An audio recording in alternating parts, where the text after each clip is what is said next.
Hello guys, magbigay lang po ako ng kaunting kaalaman sa mga taga-urban area. Yun po yung puro sementado na po ang kanilang backyard.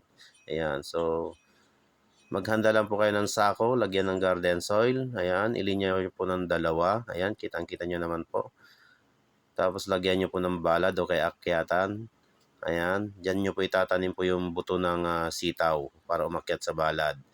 Ayan po. So, kitang-kita nyo. So, pwede nyo pong lagyan ulit po ng additional po na pampatibay sa mga balad para hindi po matumba. Ayan. Para pag humangin ay hindi po matutumba. Ayan. Siyempre, pag malalaki na yung sitaw ay medyo mabigat. Ayan mga guys. So, pag nagtanim po kayo, kailangan po alagaan po ng dilig. Ayan. Para naman po yung gulay ay masigla. Ayan, hindi yung hirap na hirap po. Nakasako na nga po, wala pang dilig. Ayan po mga guys.